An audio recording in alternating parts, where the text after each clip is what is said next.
दुनिया के कोई ऐसे माता पिता नहीं हैं जो अपने बच्चों के बेहतर भविष्य के लिए दिन रात कड़ी मेहनत ना करें। लेकिन कुछ बच्चे ऐसे होते हैं जैसे अपने जवानी की दहलीज पर पहुंचते हैं उसी बीच अपना फैसला लेना खुद शुरू कर देते हैं, जिसकी वजह से वह तो खुद परेशान में पड़ते हैं, लेकिन उन्हीं की वजह से उनका परिवार और पूरा घर संसार भी तबाह हो जाता है। आज के घटना में सेम ऐसा ही कुछ होता है कि एक बच्ची के जल्दबाजी के गलत फहमी के चक्कर में एक बच्ची हमेशा के लिए इस दुनिया को छोड़ के चली जाती है, बल्कि एक बच्ची भी हमेशा के लिए अनाथ भी हो जाती है। आज की घटना में क्या था, आज की घटना में क्या हुआ, इस घटना की आप पूरी तह तक सच्चाई जानने के लिए इस वीडियो को आप लास्ट तक ज़रूर देखिएगा। नमस्कार दोस्तों, मैं प्रदीप कुमार आपको इस टेढ़ीबाज चैनल पे मैं स्वागत करता हूं। दोस्तों आज की यह जो सच्ची घटना है, यह घटना सुनाने से पहले मैं आपसे एक छोटा सा रिक्वेस्ट करना चाहता हूं, क्योंकि आप अगर हमारे चैनल पर नए हैं तो आप एक बार जाकर हमारे चैनल को अपने इन्हीं हाथों से सब्सक्राइब का बटन दबा दीजिए, ताकि हमारा चैनल जल्द से जल्द ग्रो कर जाए और ताकि और लोगों तक नई नई कहानियाँ पहुँचाया जा सकें। और आज की यह घटना गुजरात प्रदेश का है और उसी का जाना माना शहर पड़ता है सूरत शहर। उसी के पास बदौली कस्बा पड़ता है और ठीक उसी के करीब रोहित कबलिया इलाका पड़ता है। वहीं के रहने वाले होते हैं जेती भाई बनमाली कटरिया, जिनकी उम्र होती है लगभग वही 55 साल के आसपास होता है। अब जेती भाई बनमाली कटरिया जो होते हैं वहाँ के एक प्रतिष्ठित काश्तकार थे। उनके टोटल 2 बेटियाँ होती हैं और जो सबसे बड़ी बेटी होती है वह होती है तनु, जिसकी उम्र होती है 25 साल के बाद। और लेकिन जो सबसे छोटी बेटी होती है जिसकी उम्र होती है 23 साल, जिसका नाम रश्मि होता है। दोनों बेटियाँ होती हैं काफ़ी सरल स्वभाव की होती हैं। इधर बनमाली कटारिया सोचते हैं अपने दोनों बेटियों को पढ़ा लिखा कर एक अच्छे से संस्कार उच्च दर्जे की उन्हें इस इरादे में और इस बिरादर में इज्जत दिलवाएंगे, ताकि लोग हमारा और मान सम्मान करें। और इसीलिए वह जो होते हैं अपने दोनों बेटियों को पढ़ाने के लिए काफ़ी फिराक में लग जाते हैं, काफ़ी मेहनत करते हैं, क्योंकि उनका उसी इलाके में काफ़ी इज्जत भी होता है। सोचते हैं अपनी इज्जत बरकरार रखेंगे। दोनों बेटियों में जो सबसे सरल स्वभाव की होती है वह होती है तनु अपने पिता की हर बात को अपने अंदर लेते थे। लेकिन उनकी जो सबसे छोटी बेटी होती है रश्मि थोड़ी बहुत चंचल स्वभाव की थी। वह जिस बात पे अड़ जाती थी उस बात को वह लेकर हर वक्त बैठी रहती थी और मन मुताबिक अपने काम को पूरा कर लेते थे। लेकिन इधर तनु के पिता जो होते हैं बनमाली कटरिया भी सोचते हैं चलो बेटी है तो क्या हुआ, यह हमारे लिए बेटों बराबर है, इसलिए उनकी हर ख्वाहिशों को अपने कदमों पे रखते थे। बिना कुछ सोचे समझे उनके ख्वाहिशों को पूरा कर लेते थे। लेकिन तनु का जो मेन ख्वाहिश होता है, उसके जो सोच विचार होते हैं, उसका सोचने का जो जरिया होता है पुराने से निकल कर नए नज़रिए में आ जाता है, क्योंकि उसका मकसद होता है कि शादी एक ऐसा बंधन है जिसमें अगर व्यक्ति एक बार फंस जाए तो ज़िंदगी भर बाहर नहीं निकल पाएगा। और इसलिए रश्मि अपने इसी नेक इरादों से जीने के लिए सोचती हम इस बंधन में नहीं बनेंगे, अपनी ज़िंदगी का मौज मस्ती करेंगे। और उसी मौज मस्ती के तलाशी में रश्मि जो होती है लग भी जाती है, तलाशी भी करती है। तभी उसी के कुछ दूर पर एक इलाका पड़ता है, वहीं का रहने वाला होता है उसका एक अपना सहपाठी वैसे होता है चिराग पटेल से लगभग आज ठीक 5 साल पहले जो होता है एक बाज़ार में मिलते हैं। वहीं पर जाकर उससे दिल लगा बैठती है। लेकिन धीरे धीरे दिल इस तरह लग जाता है कि उसके साथ लिव इन रिलेशन में रहते रहते 5 साल का वक्त गुजर जाता है और इसी बीच दोनों के बीच एक 3 साल की बच्ची भी हो जाती है। लेकिन इधर जो होते हैं रश्मि के जो पिता होते हैं बनमाली कटरिया, इन दोनों के प्यार से उनको सहमति होती है, उनको कोई एतराज़ भी नहीं होता है। जब भी कोई बात पड़ता तो अपनी बेटी के यहाँ पहुँच जाते, उससे मुलाकात कर लेते, अपने घर बड़े आराम से चले आते। इधर जो होता है रश्मि और साथ में बनमाली कटरिया का अपना बेटी और बाप का जो रिश्ता होता है पूरी तरह से चलना शुरू हो जाता है, अच्छी जिम्मेदारियों से निभा रहे होते हैं। मैं बात कर रहा हूँ 15 नवंबर 2020 का दिन होता है, वही दिवाली का दूसरा दिन का टाइम होता है। तो उसी बीच दिवाली के दिन लोग अपने अपने जितने भी रिश्तेदार होते हैं, जितने भी फ्रेंड होते हैं, दोस्त होते हैं, सभी के यहाँ लोग गिफ्ट देने के लिए आना जाना लगा रखते हैं। इसी बीच वह भी रश्मि के जो पिता होते हैं बनमाली कटरिया भी सोच लेते हैं क्यों ना अपनी बेटी को अपने घर बुलाया जाए और अपने ही फंक्शन में उसको भी शामिल कराया जाए। बनमाली कटरिया जो होते हैं इस चीज़ को जो अपने परिवार के सामने जाहिर करते हैं, उनके जितने भी परिवार होते हैं सभी लोग सहमति दे देते हैं। बनमाली कटरिया तुरंत ही अपनी बेटी रश्मि के पास फ़ोन कर लेते हैं, लेकिन जब फ़ोन करते हैं तो उस समय उसका मोबाइल नंबर स्विच ऑफ बता देता है। दोबारा फ़ोन करते हैं लेकिन तब भी स्विच ऑफ बता देता है। कई बार कोशिश करते हैं तो रश्मि का नंबर हर बार स्विच ऑफ बता देता है। इसीलिए रश्मि के साथ रह रहे रिलेशन में चिराग पटेल के पास उस समय फ़ोन कर देते हैं। लेकिन जैसे फ़ोन करते हैं चिराग पटेल उस मोबाइल नंबर के द्वारा उस फ़ोन को रिसीव कर लेता है और जैसे फ़ोन पे कान पे लगाता है तो उसी समय अब बनमाली कटरिया कह देते हैं कि बेटी रश्मि है कहाँ। चिराग पटेल कह देता है कि अभी जो होती है रश्मि वॉशरूम में नहा रही है, जब बाहर निकल के आएगी तो हम आपसे बात करवा देंगे। और इधर बात करके बनमाली कटरिया तुरंत ही फ़ोन रख देते हैं। रखने के बाद 3 घंटे और बीत जाते हैं, लेकिन दोबारा उनकी बेटी रश्मि का फ़ोन नहीं आता। फिर दोबारा वह कॉल करते हैं, लेकिन तब भी रश्मि का फ़ोन स्विच ऑफ बता रहा होता है। दोबारा चिराग पटेल के पास कॉल करते हैं, लेकिन उस समय उसका जो मोबाइल नंबर होता है वह आउट ऑफ कवरेज बता देता है। उनको काफ़ी अचंभा सा लगता है। शाम हो जाता है, शाम के टाइम दोनों मोबाइल नंबर पर कॉल करते हैं। एक का mobile number out of coverage बताता है और दूसरे का मोबाइल नंबर यानी कि उनकी बेटी का रश्मि का स्विच ऑफ बताने लगता है। इधर जेती भाई बनमाली कटरिया काफ़ी अचंभे में रह जाते हैं कि आखिर क्या हुआ। अब सुबह चिराग पटेल से बात हुआ था, लेकिन उसका नंबर कैसे आउट ऑफ कवरेज बता रहा है। पूरा शाम बीत जाता है, लेकिन तभी उनकी बेटी से बात नहीं होता है। उनके मन में काफ़ी ज़्यादा ख्याल आने लगते हैं, उनके मन में काफ़ी आशंकाएँ जन्म ले लेती है। पूरी रात बीत जाता है, लेकिन बनमाली कटरिया के पास चिराग का फ़ोन नहीं आता। अब सुबह का टाइम हो जाता, सुबह के टाइम में भी कॉल करते हैं, लेकिन तब भी वह मोबाइल नंबर एक स्विच ऑफ बता देता है और उधर चिराग पटेल का आउट ऑफ कवरेज बता देता है। इधर पूरे दिन अब जो होता है फ़ोन मिलाते मिलाते थक जाते हैं, लेकिन तब भी चिराग पटेल और साथ में उनकी बेटी रश्मि का फ़ोन लौट कर नहीं आता। काफ़ी अचंभे में रह जाते हैं। लगभग पूरे का पूरा 1 दिन का वक्त बीत जाता है। सोचते हैं आखिर फ़ोन क्यों नहीं लग रहा है। तभी 17 नवंबर 2020 का दिन होता है।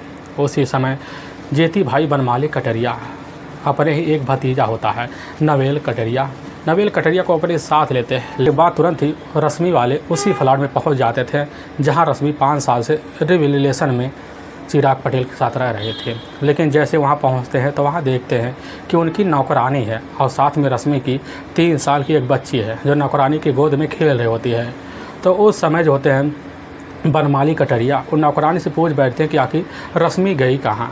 नौकरानी कह देती है कि रश्मि और साथ में उसका जो पति होता है चिराग पटेल दोनों कहीं बाहर घूमने के लिए गए हैं, बोल के गए हैं हम शाम तक वापस आ जाएंगे। लेकिन वहाँ अभी तक लौट के नहीं आए। हमें काफ़ी अचंभा हो रहा है। नौकरानी की बात सुनने के बाद इधर बनमाली कटरिया तुरंत ही रश्मि की जो बेटी होती है उसको अपने पास लेते हैं। लेने के बाद अपने घर चले आते हैं। उनके मन में अब काफ़ी आशंकाएँ जन्म ले लेती है। सोचने लग जाते हैं कि आखिर एक माँ अपनी बेटी को अपने घर पर छोड़ कर कहाँ जा सकती है। तो उनके मन में जो शंकाएँ जन्म लेती है उस शंका को जो कारण होता है वह रश्मि के साथ रहने वाला उसका अपना आशिक होता है चिराग पटेल के ऊपर चला जाता है। अब इसीलिए जेती भाई बनमाली कटरिया अपने कुछ रिश्तेदारों हित व्यवहारी को लेकर सबसे पहले चिराग पटेल की तलाशी करते हैं, लेकिन चिराग पटेल का कहीं अता पता नहीं चलता है। ऐसे ढूंढते ढूंढते लगभग 3 दिन का वक्त बीत जाता है, लेकिन तब भी चिराग पटेल का कहीं अता पता नहीं चलता है। काफ़ी ज़्यादा जेती भाई बनमाली कटरिया परेशान हो जाते हैं कि आखिर चिराग पटेल और साथ में हमारी बेटी रश्मि कहाँ चली गई। इधर जब काफ़ी थक हार जाते हैं, अपने कुछ इनके रिश्तेदार होते हैं, उन्हीं रिश्तेदारों को द्वारा पता चल जाता है जेती भाई बनमाली कटरिया को कि इस समय चिराग पटेल जो होता है अपने रिश्तेदार के घर मौके पर रुका हुआ है। और जैसे यह खबर इधर बनमाली कटरिया पाते हैं तुरंत ही उसी रिश्तेदार के घर पहुंच जाते हैं जहां पर चिराग पटेल मौजूद होता है।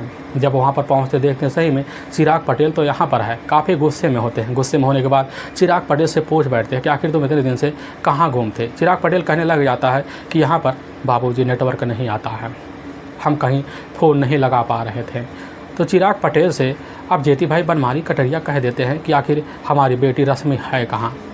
तो चिराग पटेल कह देता है एक अपने लफ्ज़ों में कि हम रश्मि को मार्केट लेकर तो गए थे, लेकिन मार्केट के बाद वह घर चली गई थी और जब हम घर जाने के लिए निकले थे तो रास्ते में थे उसे भी आपका फ़ोन आ गया था। तो हम कह दिए थे कि रश्मि इस समय वॉशरूम में नहा रही है। यह बात जैसे इधर अब बनमाली कटरिया चिराग पटेल के द्वारा सुनने के बाद हक्का रह जाते हैं कि आखिर चिराग पटेल ने फ़ोन करने के बाद हमसे झूठ क्यों बोला। उनके मन में शंकाएं होने लगता, काफ़ी ज़्यादा सवाल जो होते हैं चिराग पटेल के सामने। इधर बनमाली कटरिया दाग से देते हैं, लेकिन इधर चिराग पटेल उनकी बातों में उलझ जाता है, लेकिन अपनी बात पे अड़ा रहता है कि हम जो होता है रश्मि के बारे में कुछ नहीं जानते कि आखिर रश्मि कहाँ चली गई।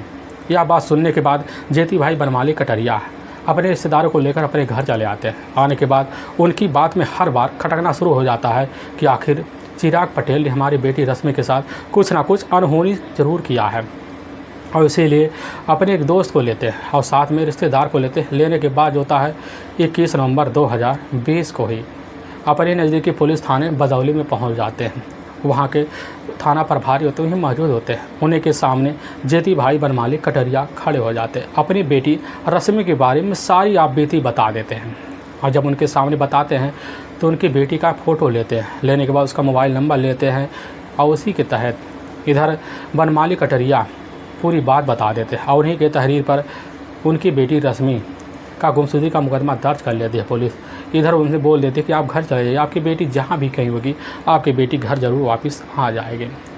और वहाँ के जो सच्चे होते हैं इस मामले को काफ़ी गंभीर से लेते हैं, क्योंकि वह जो होती है रश्मि कटारिया एक जाने माने किसान की बेटी होती है। उनके ऊपर काफ़ी दबाव पड़ सकता है और इसी सर और डंका की वजह से वह जो होते हैं उसी समय रश्मि की तलाशी करने के लिए अपने से बड़े अधिकारी को भी सूचना दे देते हैं कि एसएचओ के पास खबर पहुंच जाता है कि रश्मि अभी तक घर नहीं पहुंची। एसएचओ जो होते हैं तुरंत ही एक्शन में आ जाते हैं। इधर जेती भाई बनमाली कटारिया के घर जाते हैं, तुरंत ही उनसे कुछ और पूछताछ करते हैं कि आपको क्या लगता है आपकी बेटी के साथ ऐसा कौन कर सकता है। अब बनमाली कटारिया वहाँ के एसएचओ के सामने कहने लग जाते, साहब हमें पूरा यकीन हो गया कि हमारी बेटी के साथ उसके साथ रिलेशन में रह रहा चिराग पटेल ने उसके साथ कुछ ना कुछ कांड किया है। पुलिस इधर जो होती है अब बनमाली कटरिया की बात सुनती है। सुनने के बाद जहां पर चिराग पटेल रह रहा था जिस फ्लैट में, उस फ्लैट में जाकर पुलिस काफ़ी लोगों से पूछताछ करती है।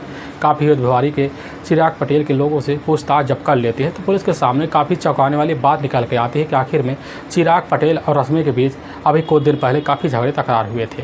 पुलिस को आशंका जब होता है तो मन में इनकी शंका और बढ़ जाता है कि चिराग पटेल ने कुछ ना कुछ अपनी पत्नी के साथ किया है। इसीलिए पुलिस की जो टीम होती है चिराग पटेल को दोबारा कस्टडी में उसके घर पर जाती है। पता लगता है चिराग पटेल तो अपने घर पर है नहीं, कहीं और निकल गया है। लेकिन पुलिस काफ़ी हथकंडे अपनाती है, उसकी तलाशी कर रहती है। तलाशी करते करते ऐसा 2 दिन का वक्त और बीत जाता है, लेकिन चिराग पटेल का कहीं अता पता नहीं चलता। लेकिन तभी 25 नवंबर 2020 का दिन होता है, वही शाम का टाइम होता है। तभी पता चल जाता चिराग पटेल जो था अपने एक दोस्त के यहाँ कमरे में रुका हुआ है। पुलिस की टीम जाती उसी दोस्त के यहाँ धावा बोल देती है, वहीं चिराग पटेल को कस्टडी में थाने ले आती है। लेकिन पुलिस जब उसी के सामने अपना पुलिसिया अंदाज दिखाती है तो पुलिस के सामने अब बिना किसी देरी के चिराग पटेल जो होता है बेबाक पुलिस के सामने कहना शुरू कर देता है। लेकिन रश्मि की हत्या को जो जुल्म कबूल करता है, इसे सुनने के बाद पुलिस का तो वहाँ कलेजा दहल से जाता है, क्योंकि पुलिस के सामने ज़्यादा देर चिराग पटेल के टिकने की बात बस की नहीं होती, क्योंकि कोई ऐसा सातिर अपराधी था नहीं कि पुलिस के सामने ज़्यादा देर टिक सके। में उसी गुजरात के ही जो सूरत शहर पड़ता है उसी के पास बदौली कस्बा पड़ता है, और ठीक वहीं के रहने वाले होते हैं सुरेश भाई पटेल। सुरेश भाई पटेल जो होते हैं एक काफ़ी जाने माने किसान होते हैं। उनके पास काफ़ी सारे एकड़ खेती होते हैं। उसी खेती की बदौलत जो होता है अपने खेतों में जाकर काफ़ी सारी फसलें उगा लेती हैं, काफ़ी सारी सब्जियां उगाते हैं। वह सब्जियों को ले जाते इकट्ठा कर अपने ही नज़दीकी मार्केट में अच्छे दामों पर बेच आते हैं। उनके पास काफ़ी ज़्यादा पैसे आते थे। सुरेश पटेल के टोटल एक इकलौता उनका अपना बेटा होता है चिराग पटेल। चिराग पटेल जो होता है काफ़ी चंचल भी होता है, स्वभाव की भी अच्छा होता है, बात करने में एक नंबर का तरतड़ भी होता है। इसीलिए सुरेश पटेल अपने बेटे को काफ़ी जानते मानते थे।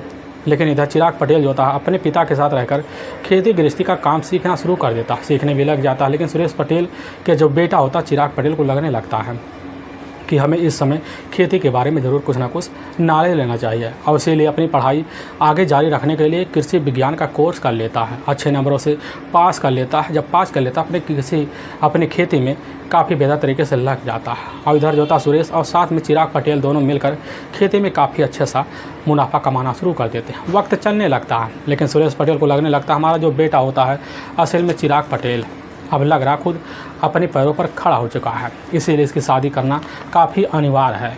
तुरंत सुरेश पटेल जो होते हैं अपने बेटे चिराग के लिए रिश्ते की तलाशी करते हैं।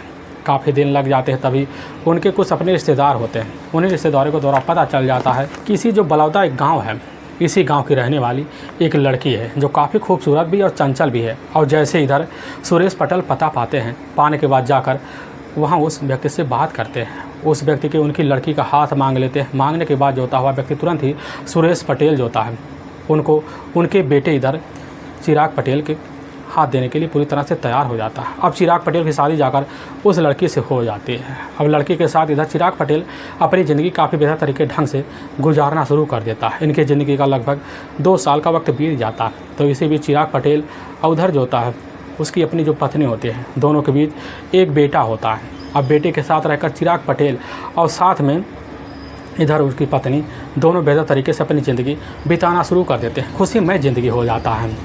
लेकिन मात्र घटना से 5.5 साल पहले चिराग पटेल जो होता है एक दिन अपने ही मार्केट मंडी में कुछ सामान लेने के लिए गया हुआ था। तभी वहीं पर उसकी मुलाकात जाकर अपने ही क्लास की एक सहपाठी होती है। वह कोई और नहीं होती है, वह होती है रश्मि कटरिया। तभी जाकर उससे जब उसी मंडी में मुलाकात होता है, देखने में एक ही नज़र में उसको पहचान लेता है। इधर चिराग पटेल रश्मि के पास पहुंच जाता है, उसका हालचाल पूछता है। उसका पूरा किताब जो होता है, यानी कि जिंदगी का जो किताब होता है पूरा इधर रश्मि चिराग के सामने रख देती है। कहने लग जाती है अभी तक हमने शादी नहीं की है। लेकिन इधर चिराग कह देता है कि हमने तो शादी भी कर ली, हमारा एक बेटा भी है। रश्मि कह देती है तुम तो शादी करके बुरी तरह से फंस गए हो, क्योंकि अभी तक हमने शादी नहीं की। हमारी जो मर्ज़ी है वह ख्वाहिशें हैं कि बिना शादी के अपनी ज़िंदगी बिताएंगे, अपनी मौज मस्ती लेंगे। लेकिन जैसे इस बात को इधर चिराग पटेल सुनता है, उसके मन में एक लालसा सा जाग जाता है, क्योंकि देखने में रश्मि उस समय काफ़ी खूबसूरत होती है। और तुरंत सोच लेता है कि रश्मि को अगर पाना है तो हमें अगर कुछ भी करना है तो हम इसके लिए पूरी तरह से तैयार है। और उसी दिन से अपने मन में चिराग पटेल शादी के बावजूद भी रश्मि को अपने मन में बसा लेता है और रश्मि का वहीं मोबाइल नंबर ले लेता है। और रश्मि भी एक नादान की वजह से इधर चिराग पटेल को नंबर दे देती है। इधर चिराग पटेल भी अपना नंबर रश्मि को पकड़ा देता है, क्योंकि दोनों एक क्लास के सहपाठी होते हैं, इसीलिए दोनों की वहीं दोस्ती हो जाती है। और जब दोस्ती हो जाती है दोनों का धीरे धीरे अब इधर फ़ोन के द्वारा आए दिन बातें शुरू हो जाते हैं। लेकिन चिराग पटेल जो था रश्मि से इतनी मीठी मीठी बातें कर देता कि रश्मि जो थी चिराग पटेल की बातों में पूरी तरह से उलझ जाती है, उसके बातों में फंस सी जाती है। और रश्मि आप भूल जाती है कि आखिर चिराग पटेल एक शादीशुदा है। उसके मन में लालसा सी जाग जाती है कि आखिर चिराग पटेल से अच्छा लड़का हमें घूमने और फिरने के लिए नहीं मिलेगा, क्योंकि चिराग पटेल एक पहुंचा हुआ लड़का है। अब रश्मि के मन में जब यह प्यार जागता है तो इसी बीच चिराग के मन में यह प्यार जाग जाता है, यानी कि दोनों तरफ प्यार के हिलोरे मारना शुरू कर देते हैं।